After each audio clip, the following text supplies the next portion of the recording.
دارالعلوم دیوبند سے کہہ کر کے چند علماء کرام کو ہر سال منتخب کر دیے اور ان کو مختلف اضلاع کے اندر روانہ کیا جاتا ہے. تو ہماری خوش قسمتی اور سعادت مندی کی بات ہے کہ حضرت مولانا یہاں تشریف لائے ہیں. اس لیے ہم گزارش کرتے ہیں تمام ناز سے اور جتنے لوگ یہاں بیٹھے ہیں ان سے کہ حضرت مولانا کی باتوں کو اور سے سنا جائے اور اس نیت کے ساتھ سنا جائے کہ ہم اس کے اوپر عمل کریں گے. اللہ پاک توفیق عمل نصیب فرمائے. حضرت مولانا کے یہاں آنے کو بھی قبول فرمائے اور جو جدوجہد جمعیت علماء پورے ملک کے اندر کر رہی ہے اللہ پاک اس کو بھی قبول فرمائے. میں گزارش کرتا ہوں حضرت مولانا یامین قاسمی صاحب مبلغ دارالعلوم دیوبند سے کہ وہ تشریف لائیں اور اپنی کتاب سے استفادے کا موقع فرمائیں.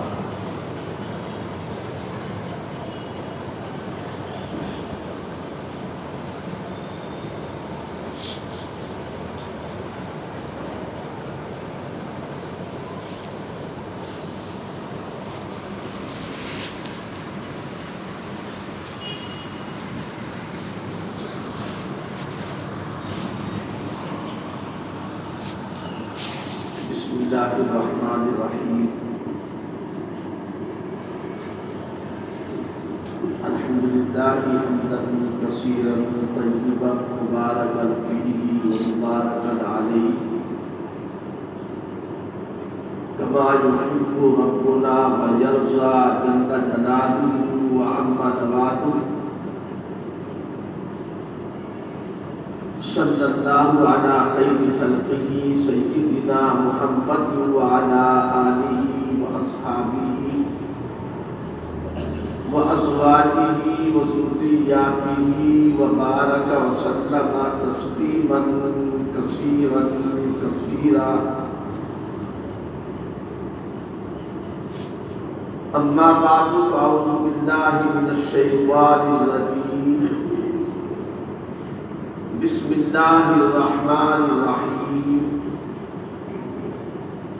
لقد من اللہ علی المؤمنین اذ بعث فیہم رسولا من انفسہم یتلو علیہم آیاتہ ویزکیہم ویعلمہم الکتاب والحکمہ وَإِن كَانُوا مِن قَبْلُ لَفِي ضَلَالٍ مُّبِينٍ. صدق اللہ العلی العظیم.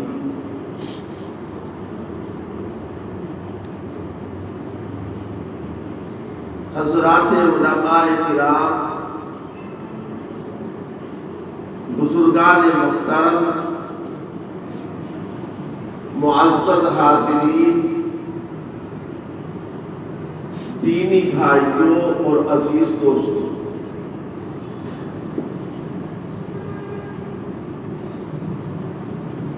آپ کے اس شہر نظام آباد میں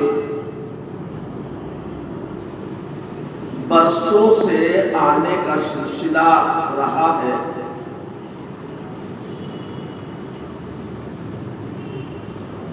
ہم سب کے مخدوم و محترم اس علاقے کی باخیز بابرکت شخصیت اور ایک درویش صفت انسان جو نہایت متواضع، ملنسار، خوش مزاج، ہر آنے والے سے دل کھول کر خندہ پیشانی، کشادہ جبینی کے ساتھ ملنے والا، جو واقعی شفیق الملت تھے، آج ان کو اپنے درمیان میں نہ پا کر ایک احساس، ایک دکھ، ایک رنج،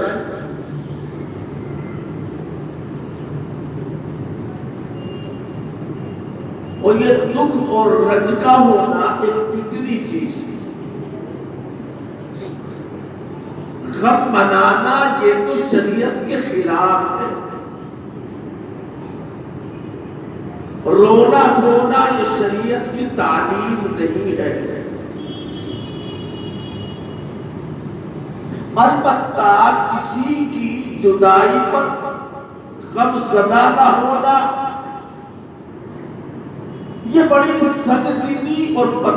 دلی ہے، اس کا تو ہم سب کو یقین ہے، اس پر ہم سب کا ایمان ہے، دنیا میں کوئی بھی سدا رہنے کے لیے نہیں آیا، آنا یقینی نہیں، آنے کے بعد جانا یقینی ہے۔ نبی آئے، پیغمبر آئے، بڑے بڑے اللہ کے نیک بندے آئے، تاج و تخت کے مالک آئے، شان و شوکت والے آئے، بڑے بڑے پہلوان آئے، لیکن دنیا میں ہمیشہ کوئی ہی نہ، جو بھی کوئی آیا وہ جانے ہی کے لیے آیا، لیکن ان جانے والوں میں بعض ایسی شخصیات ہوتی ہے کہ ان کی جدائی کی کثرت اور درد بھولا نہیں جاتا، دیر تک محسوس کیا جاتا ہے۔ انہی شخصیات میں سے ایک عظیم باقاعدہ شخصیت جن کو ہم نے بہت قریب سے، بہت پہلے سے جانا اور دیکھا، میں تقریباً سن 95 سے آپ کے اس علاقے میں، اس ریاست میں، یہاں کی جمعیت علماء کی دعوت پر آتا رہا۔ ہو سکتا ہے پہلی مرتبہ جب سن 95 میں ہمارا یہاں کا سفر ہوا جنوب کا، نظام آباد اس مرتبہ نہ آئے ہو، یہ ٹھیک سے یاد نہیں، مجھے یاد کرتا ہے کہ سب سے پہلی مرتبہ حضرت مولانا عطاء الرحمن صاحب رحمۃ اللہ علیہ ان کی مسجد میں میرا بیان ہوا، اور پھر اس کے بعد سے مسلسل وقتاً فوقتاً جیسی ترتیب جمعیت علماء کے ذمہ دار بناتے رہے، اس ترتیب کے مطابق آنا جانا لگا رہا۔ اس کہنے میں مجھے کوئی جھجک اور تعمل نہیں، نہایت دل کی بات صفائی کے ساتھ، میں نے مولانا ایسا صاحب خلق بہت کم کسی کو دیکھا،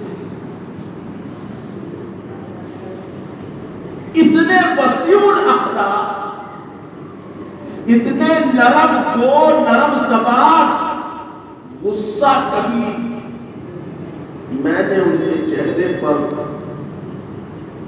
نہیں دیکھا، اور نرمی ہونا، لینت کا ہونا، یہ معمولی صفت نہیں۔ قرآن مجید میں حضور پاک صلی اللہ علیہ وسلم کے متعلق اللہ پاک نے ارشاد فرمایا فَبِمَا رَحْمَةٍ مِّنَ اللَّهِ لِنتَ لَهُمْ وَلَوْ كُنْتَ فَظًّا غَلِيظَ الْقَلْبِ لَانفَضُّوا مِنْ حَوْلِكَ۔ اے پیغمبر، اگر آپ سخت دل ہوتے تو لوگ آپ سے بچھڑ جاتے، آپ سے دور ہو جاتے۔ آپ کو لوگوں کے لیے نرم مزاج بنایا گیا۔ جب سے یہاں میں نے قدم رکھا تو دوپہر سے قدم پر، دسترخوان پر، دروازے پر، مدرسے میں داخل ہوتے ہی، اس مسجد کی طرف قدم اٹھاتے ہی، یہاں دروازے تک آتے اور یہاں بیٹھ کر بالکل تصور سے میں ان کو نہیں نکال سکا۔ اللہ تعالیٰ بار بار ان کی مغفرت فرمائے، اپنے دیوار خاص میں انہیں اعلیٰ مقام نصیب فرمائے۔ اپنے بزرگوں کا، بڑوں کا تذکرہ کرتے رہنا چاہیے۔ نبی کے پاک صلی اللہ علیہ وسلم نے ارشاد فرمایا اذکروا محاسن موتاکم، اپنے جانے والوں کی خوبیاں یاد کرتے رہا کرو، انہیں فراموش مت کرنا۔ جدائی پر